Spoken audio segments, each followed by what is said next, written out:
To our fifth talk, a mixture of travel in Congo and throughout Africa and some medical pictures, but we won't show you too many gruesome pictures there. We've done as much travel as we possibly can by air.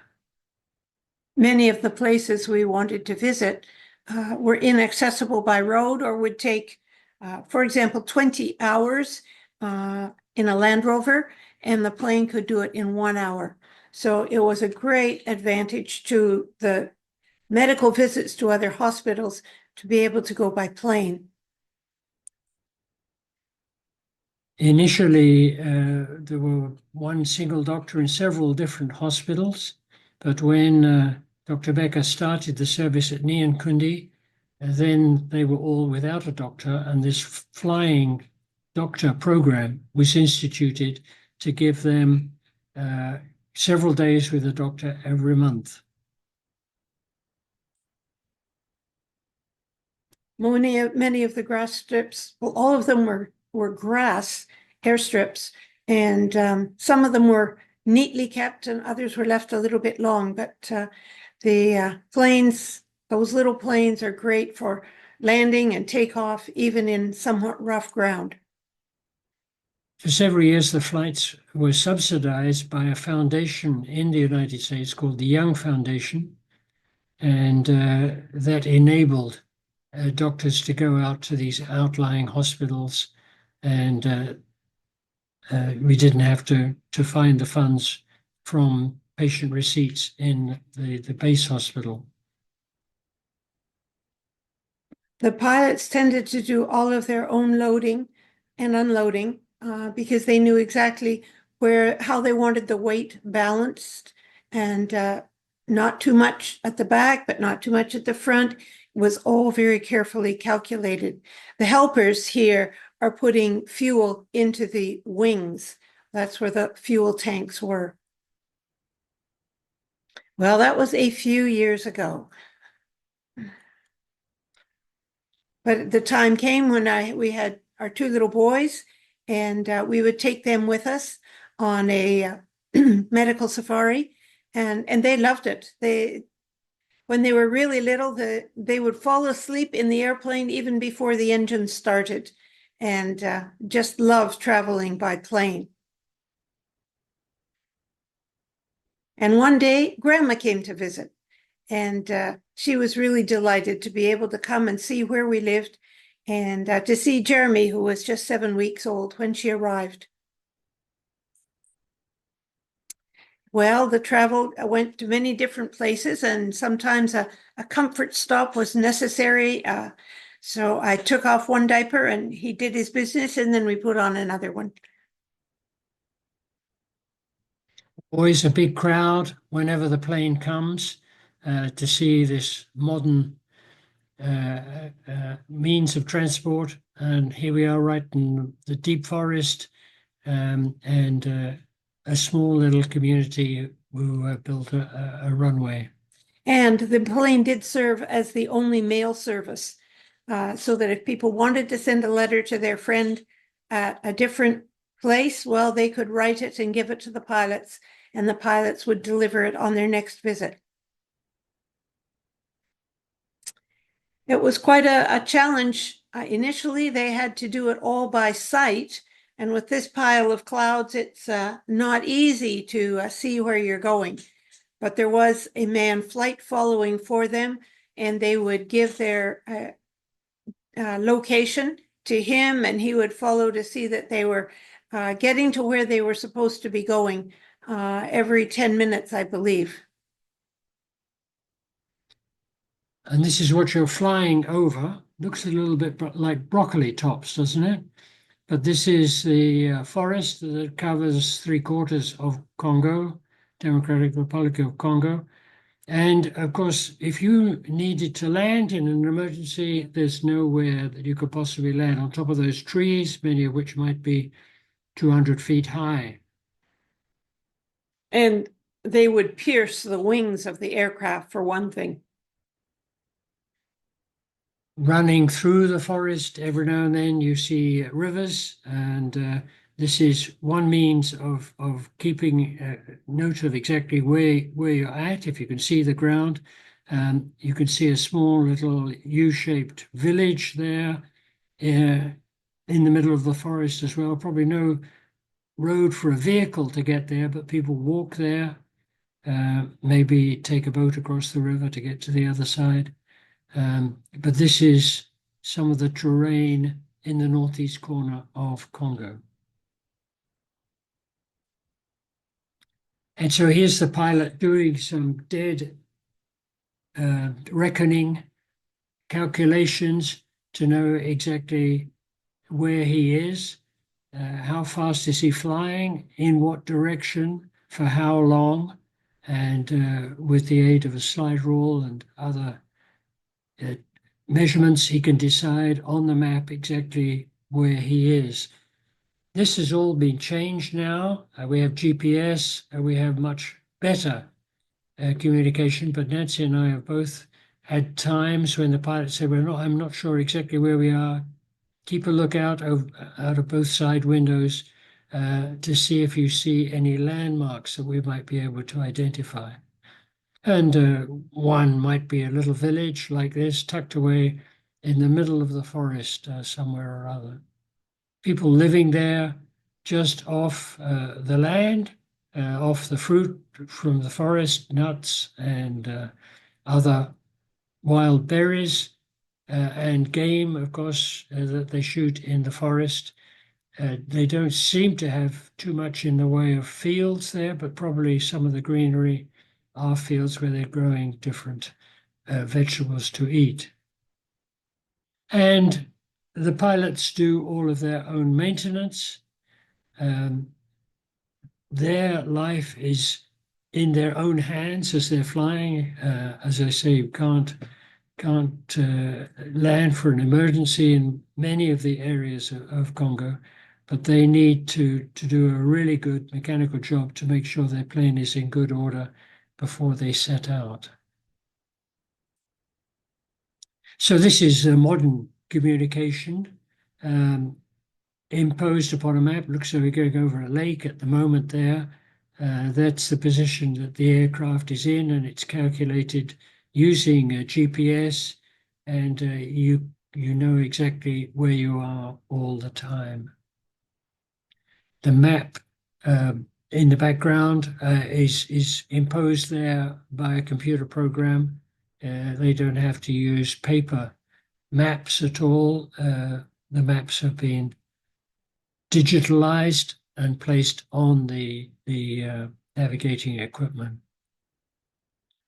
Now, some other trips. I have traveled across the Sahara Desert twice, and here's the first journey I did in a Land Rover that was donated by the Leprosy Mission, and that's my co-driver, Dave Burnett, who's up on the roof rack at the moment. I'm not quite sure what he's tightening up some straps, or maybe he's gone up there to get some diesel fuel that we have right at the front there. And you could see the road dead straight across the desert, no trees, no grass, sand and rocks where the sand has been blown away by the wind. There's always a little bit of wind in the desert there. And this is a very poor photograph. I apologize. We did take a good camera with us. Everyone said you'll get sand throughout your equipment and it'll ruin a decent camera. So this is a very cheap camera, but taking a picture of the road as it begins to wind through some mountain areas. And at this point, there's been a flash flood and the asphalt on the road has been washed away completely. There's a big trench there in the road, and we had to get off and go around and get back on the asphalt on the other side. But flash floods, because there's no vegetation to lead any rain that does come down into the lower depths, but it does rain in the Sahara Desert, even in the middle of the desert from time to time, maybe not for a couple of years, but it does rain. And there are these days some agriculturalists who are trying to grow crops even in fairly severe deserts on the edge of the Sahara. Often sand blowing across the road, you can't see terribly well, but the road goes on straight as a die. For about 600 kilometers, there was no tarmac, and we're just driving along a rutted track with an oil barrel placed every half a kilometer or so to show you where you had to go to next. I think you need to explain the little silverfish that got onto the slide. That's dirt on one of my slides.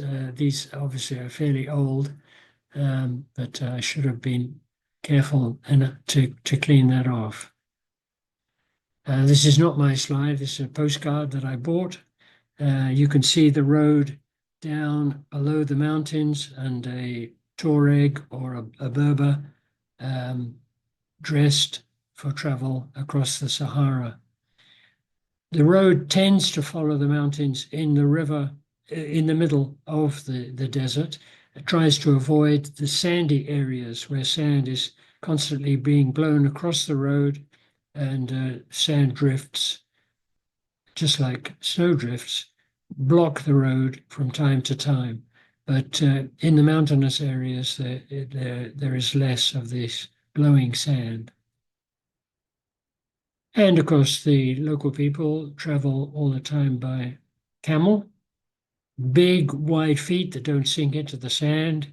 They can go for many days without drinking water, and then they drink large quantities of water when they get to an oasis, when they get to some source of water in the desert. It's amazing that there is water under the desert. The Michelin map shows you every single well that there is, and alongside the well, there is a little description and it gives you the depth. You need to know the depth at which you will find water because you need a rope to lower a bucket down that far. There's no rope, there's no bucket at the well, just a hole in the ground. And we did get stuck in the sand. This is Dave. We have to dig out the wheels, put in a sand ladder, and then we can go forward a few meters only until the tires sink into the sand again. And of course, you have to stop and pick up the sand ladder that you've gone over. It will not automatically come with you, will it? No, it won't. And you've got to start digging yet again. We had an unusual experience at this site. We were working hard, middle of the day, to get this Land Rover over the top of a sand dune. We'd looked to see if there's any way of going around it, and there wasn't. Could see for a good long way, but no way of getting around it. We had to go over it. But a Land Cruiser came up with nothing in it. It seemed to be absolutely empty. A man and a wife, man and a lady in the front. And because they were unladen, they could hop over this sand dune without any difficulty, station themselves on the other side. They had a winch. They connected their winch to us, and they winched us over. And we believe that was a result of prayer that we prayed as we entered into this sand dune and as we got stuck. Just occasionally you see some greenery, and these are obviously bushes that have been there for a very long time. They've got deep roots that go down towards some water somewhere, and those roots have retained the sand, so it's not blown away, and you have this little hummock of green trees that are still there. I don't know whether they are still there. Somebody's going to, one of these days, chop them down for firewood, but it's amazing how this greenery can remain in the depth of the desert. Okay, we're through the desert. We're into Central African Republic, or somewhere just north of Congo. We're into the red dirt of Africa, the red soil of Africa, and we're into rain and lush green vegetation. But the rain ruins the road very quickly, and deep ruts and lots of water you have to go through, which makes driving quite difficult. Here's some flooded area. You have no idea how deep the water is, but it looks here from the mud on the side, it's not too deep, and you hope you don't fall into a deep pothole. So we finally arrive. This is Nebobongo Hospital that we've mentioned a couple of times. And the Land Rover was for them, wasn't it? Yes. For their leprosy work. That's it. You could see again the jerry cans of diesel fuel that we were carrying with us. No gas stations in the most of the trip, and even then, we met several where they had no diesel fuel at the time we arrived there. I did the trip again a second time in a small truck. This was a truck that was given for the nursing college at Nyankunde. We had some problems going across the frontiers just because we were carrying so much in the way of goods, and we were carrying particularly some stoves for Nyankunde, electrical cooking stoves, because Nyankunde had just been given or had bought a line direct to Bunia for electricity to come to the hospital, and electricity was becoming more and more available, and we wanted to use electricity for cooking food in the boys' refectory rather than using firewood. So we've done lots of other trips by vehicle, usually medical trips. Here we are loading, can't get much more on than we've got in there already. Looks as though somebody's given us a chicken. It's up there on the roof, and that will be killed and plucked and cooked sometime or other in the near future. But these are some of our medical nursing students, and myself there, helping to fill up the Land Rover.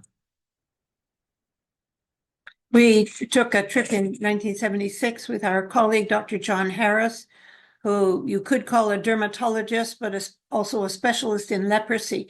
So going on our trip helped him to see what was happening to leprosy patients in some very rural situations.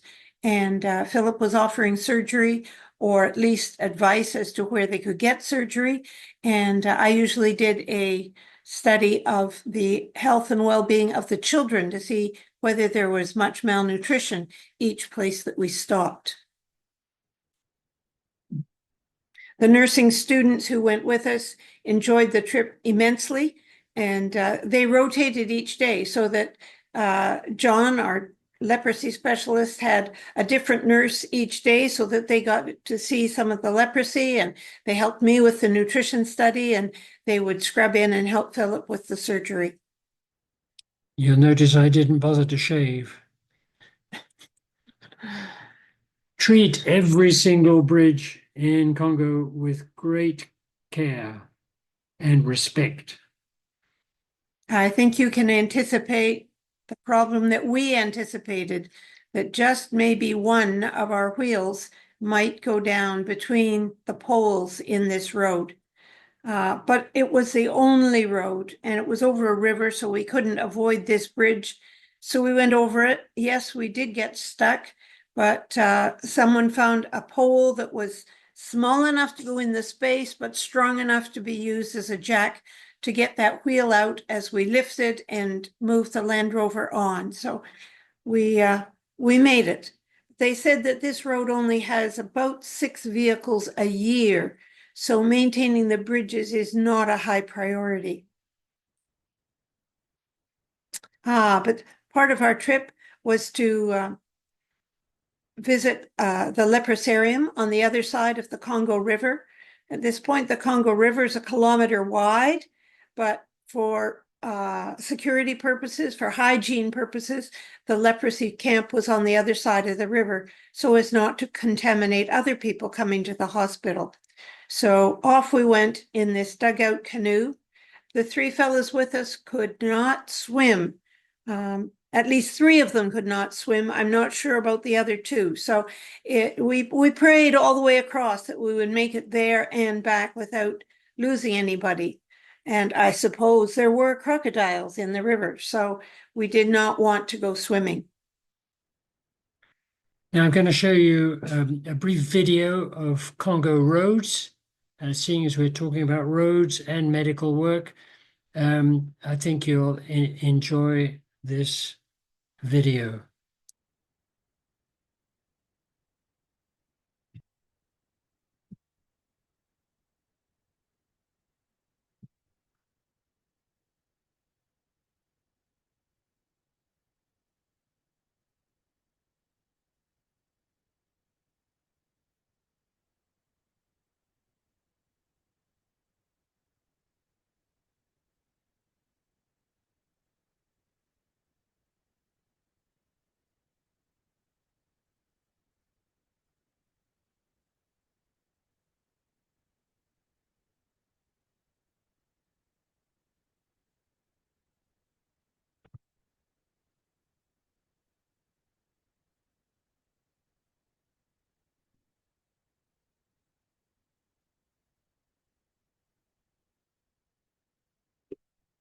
That wasn't us, though, was it? Yeah.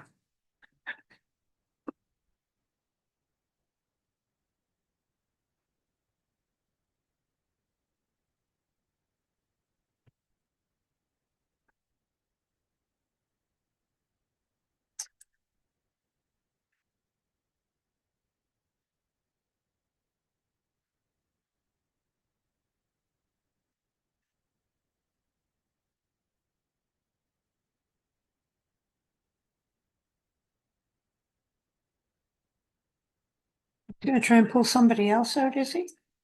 Yeah.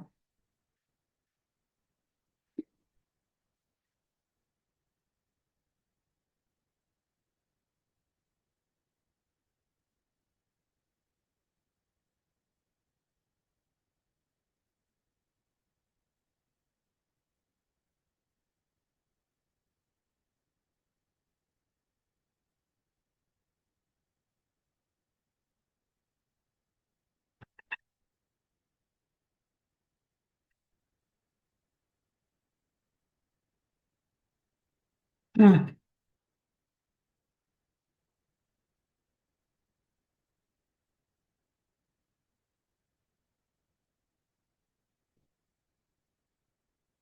Hmm.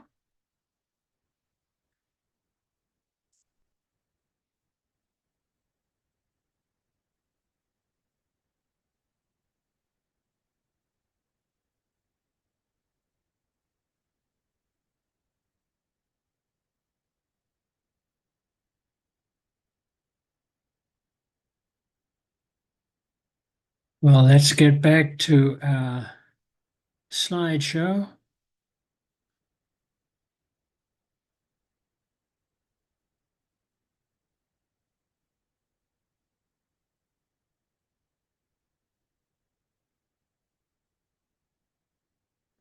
So this is always the best way to travel on a motorbike.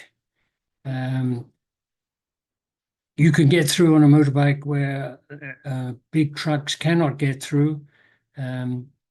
Usually, often there's a walking track beside the road. You can push your bike over some of the difficult places. But please be assured, we as a family didn't go much more than 1 or 2 kilometers like this on the motorbike.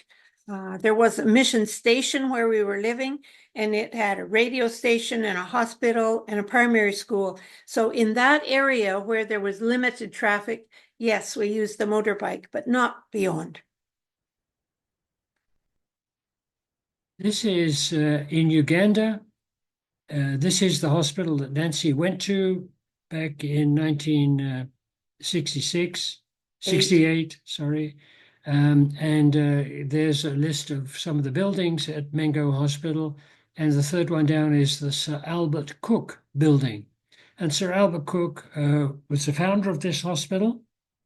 And he is recognized as leaving a tremendous legacy of Western medical missionaries in Africa.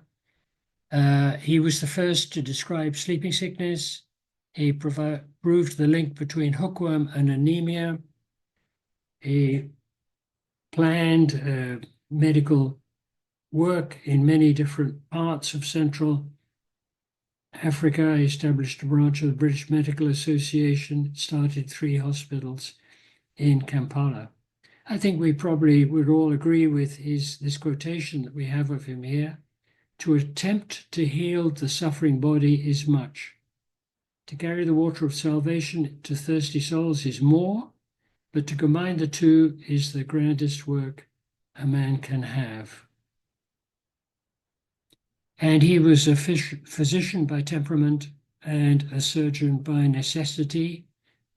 I was a surgeon by temperament, probably, and not necessarily by necessity, although there had to be a surgeon. It was very useful. And here's one of the surgeries that I had to do. This gentleman weighed 50 kilos, and that's just what we call a lipoma. It's just a fatty mass coming off his neck.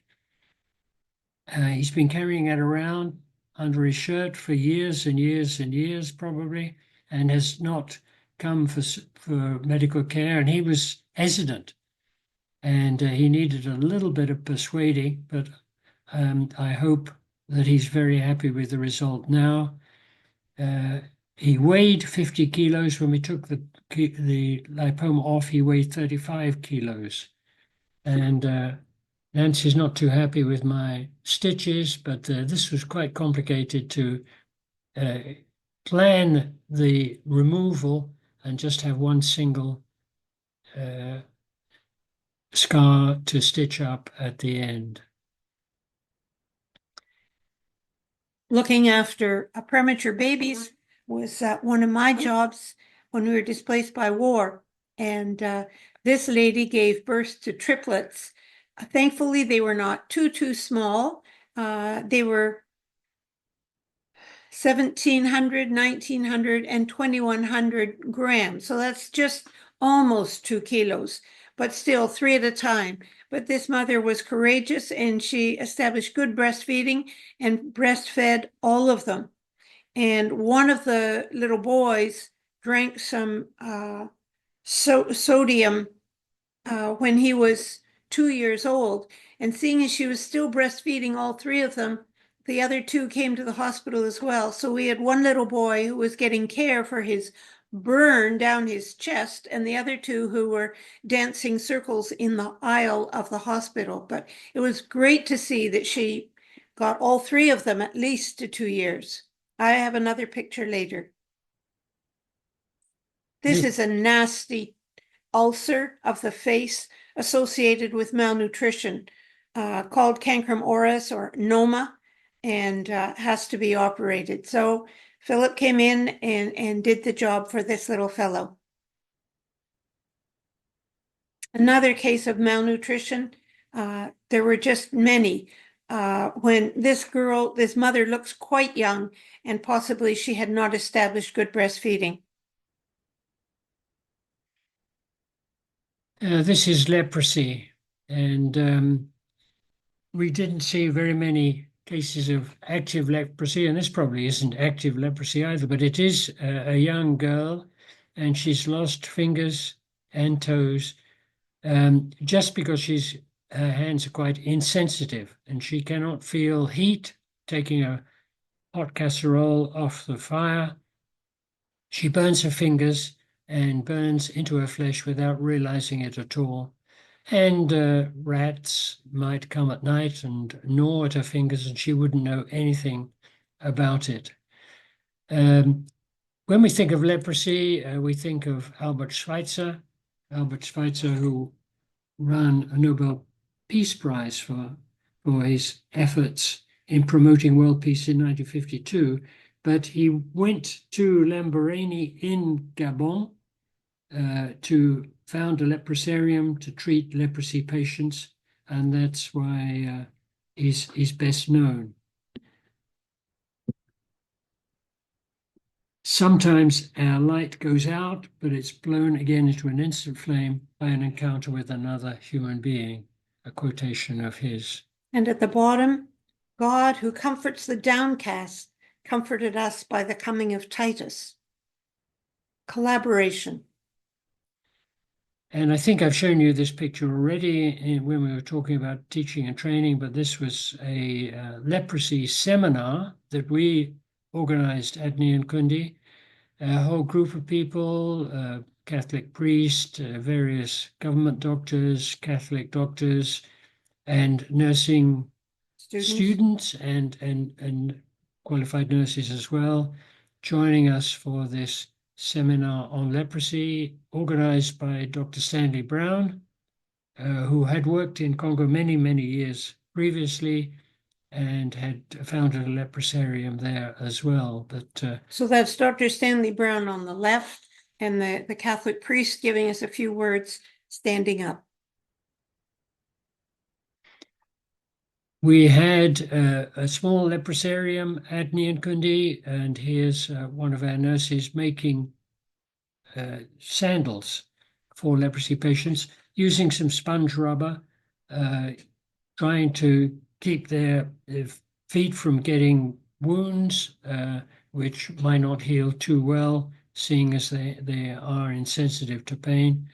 And he's measuring people's feet and making appropriate footwear. Lots of challenges in healthcare in the middle of Africa. I mean, we were always working with limited financial resources. We can't afford anything like the MRIs or scanners that you have in this part of the world. And even if we could afford them, it would be very difficult to keep them in good running order. Maintenance would be very, very difficult. And providing good, stable current, which is not going to damage the machines, is also another tremendous challenge. Shortages of workers, yes, and we're trying to work hard on that by our training programs. But still, even today, the hospital that we've set up does not have a doctor anesthetist and does not have several other medical specialties. We only have surgeons, pediatricians, and one obstetrician gynecologist.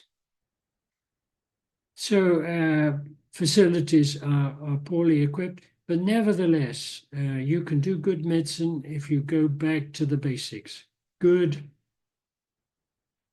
history, good physical examination, and then you have to use your gray cells. Then you have to make up your mind, what is this patient suffering from?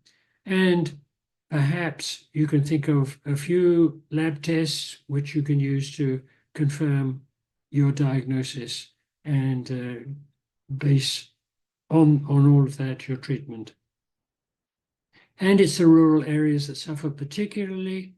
New doctors are very happy to work in the big towns, but they don't want to go to the rural areas where there's no water supply, where there's no electricity, where there are no schools for their children. The statistics for medical care in Africa are far worse than other continents, and particularly statistics for under fives and statistics for maternal mortality much higher in Africa than most other countries. So here we are on a medical visit again with our dear friend Dr. John Harris, and going to see patients, anybody who wants to be seen, and operating in very simple but hopefully clean facilities for those that need an operation.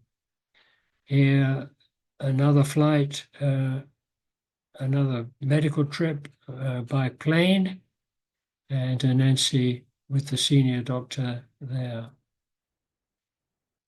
Hair lip, yes, we see hair lips from time to time, and they're relatively easy to operate on.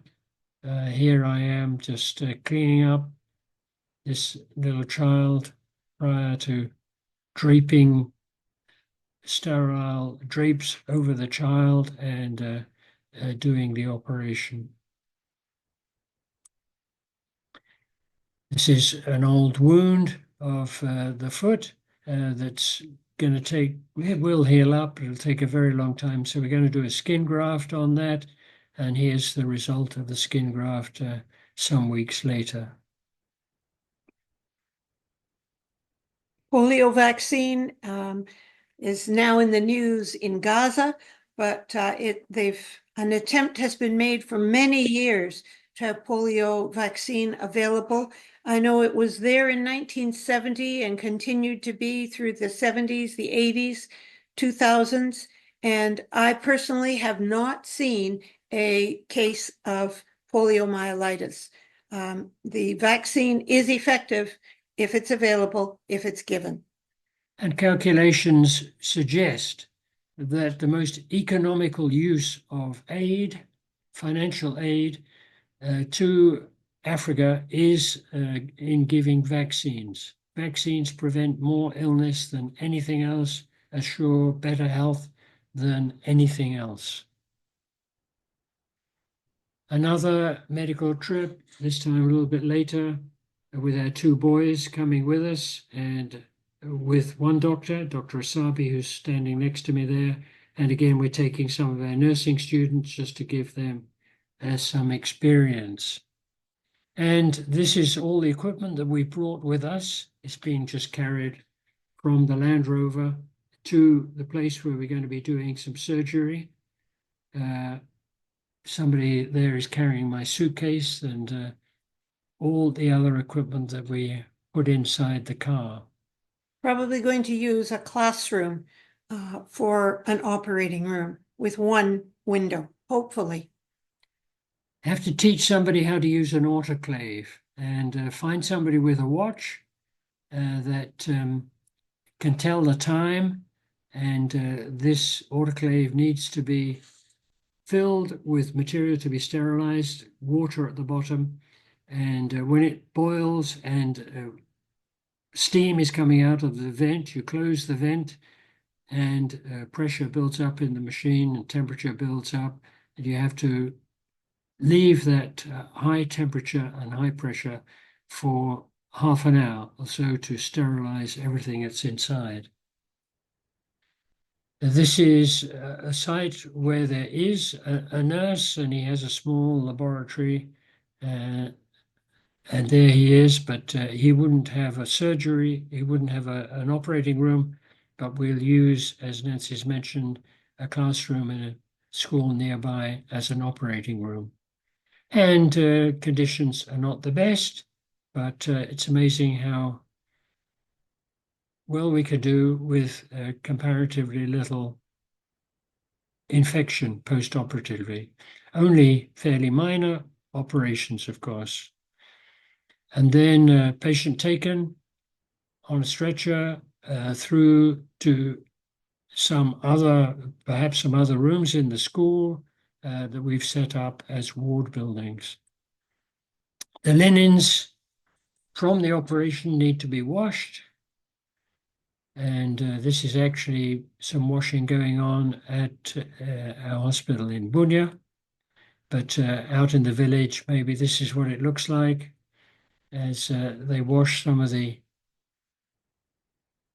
linens that we used during the operation. Then they're hung out to dry bright sunlight. If it clouds over and starts to rain, you hurriedly bring it all in. Just a few more pictures of medical work. I think you can probably guess what the problem is here. This is an albino. He's pure African, but from a genetic and inherited genetic fault. He has no pigment in his skin, and that pigment is protecting him from ultraviolet light from the sun. But on his forehead now, he's got a cancer, and best if we can treat that with cream. But at any rate, he's got to learn to wear a hat and to protect himself from the sun.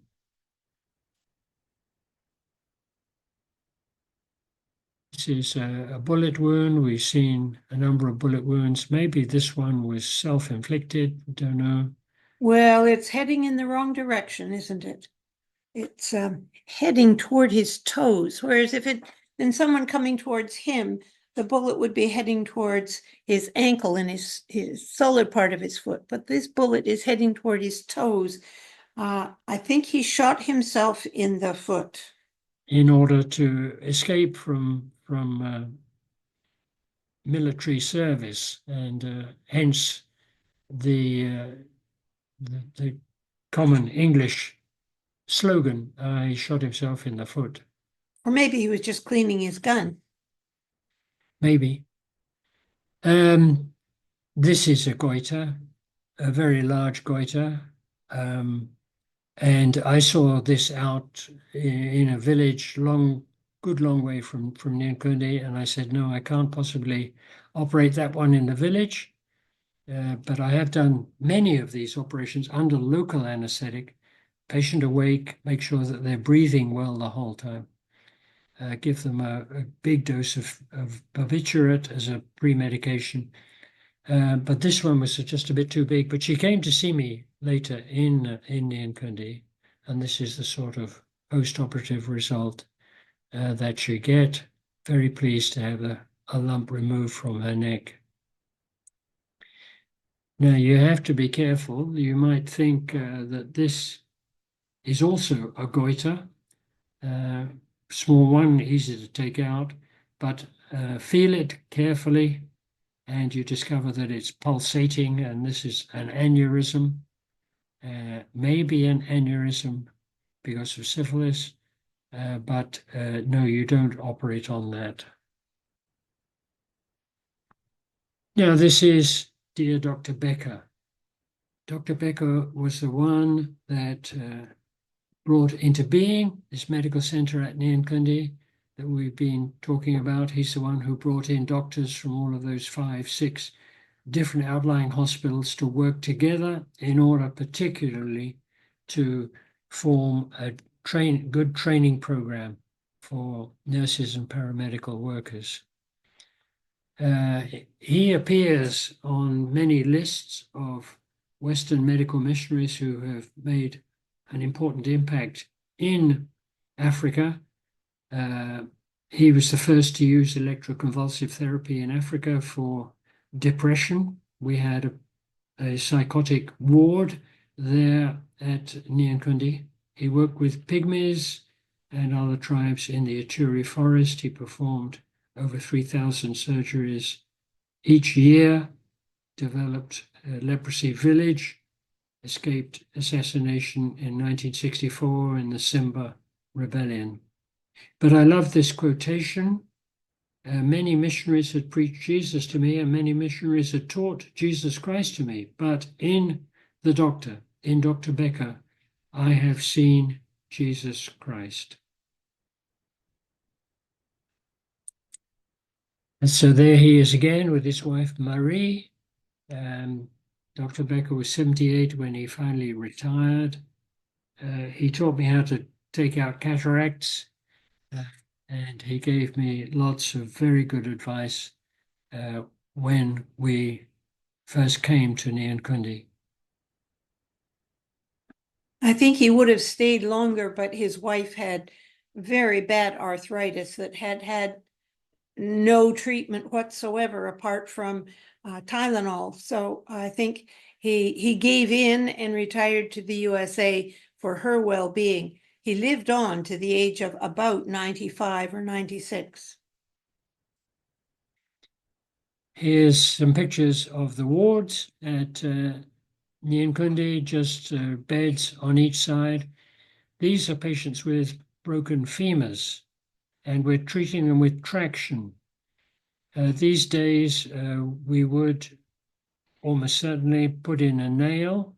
This is a little while ago, but this form of treatment is completely safe, but it takes a long time. You're 3 months in hospital, and that would not be possible in the way medical care goes on in Canada at the moment.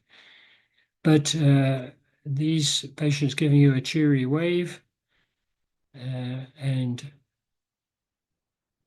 suffering in what we call balanced traction. So they can move around in bed quite easily.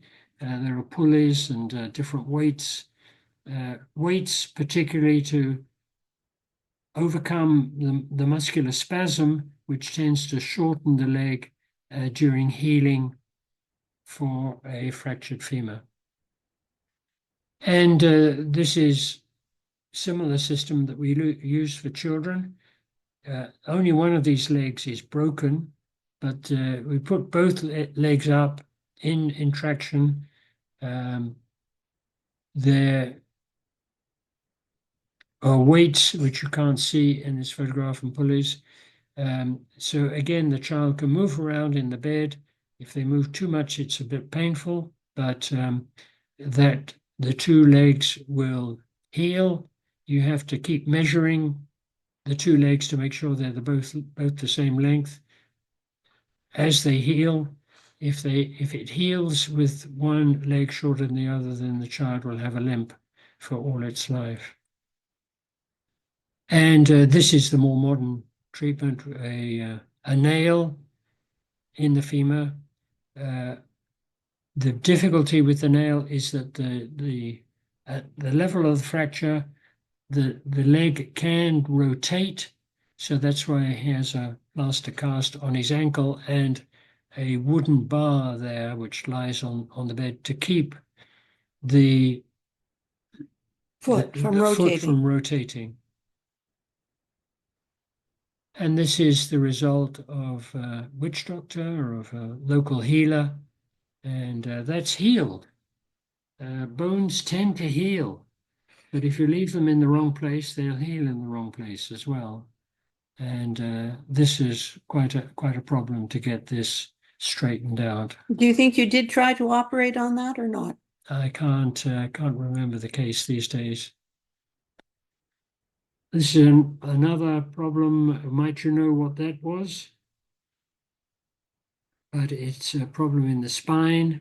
It's a problem of destruction of some of the vertebrae due to tuberculosis. This is Pott's disease of the spine, probably quite unknown here in Canada now because of treatment, but people go for a long time before they turn up with this, and it's very difficult to treat.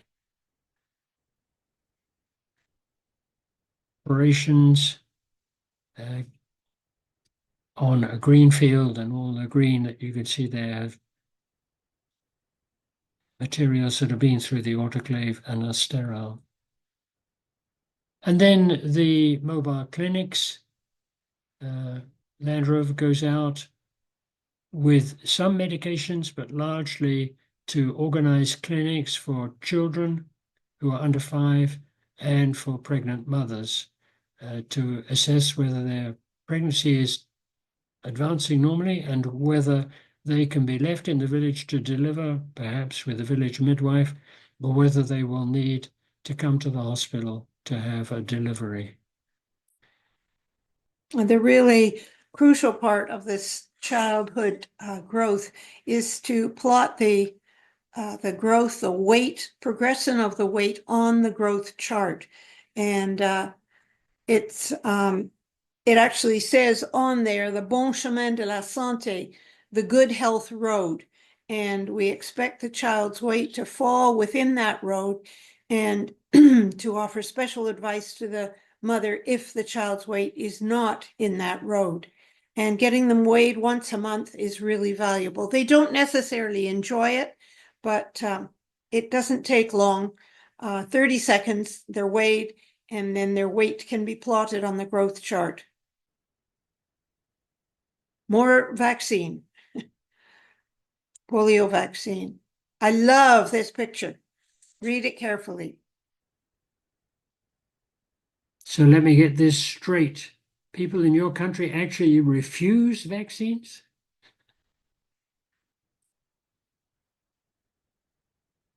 We've dipped into water technology with water ambassadors from Canada. This is a tank where we're sterilizing the water using chlorine, and the chlorine is generated from the electrolysis of common salt, just with a 12-volt battery and this U-shaped machine here that's hanging from the side of a water tank that produces chlorine, and the chlorine can be bubbled with a small pump, can be bubbled through the water in order to sterilize it. And then in order to check and make sure that it has been sterilized to the right degree, they use the same chemicals as you would for your swimming pool to check the chlorination of your swimming pool. Those same chemicals, little bottles, can be used to check the degree of chlorination of this drinking water. We need 5 parts per million, 5 parts of chlorine to 1 million parts of water. So we've been celebrating some of the pioneers of medicine in Africa. This is the father of modern medicine. This is Hippocrates. This is his statue in Kos, which is one of the islands, the Greek islands out in the Aegean. And we call him the father of modern medicine. He lived from 460 to 370 before Christ. And he had some very forward-looking ideas. You've got them in Greek and in English here.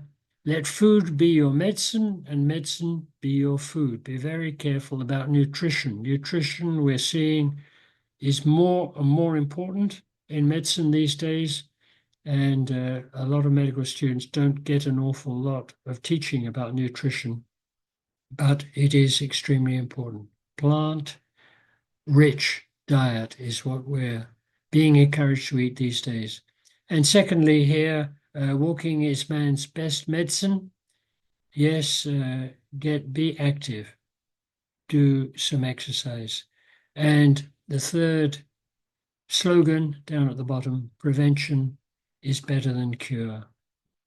So I hope you've enjoyed this little glimpse of travel and of medical work in the middle of Africa.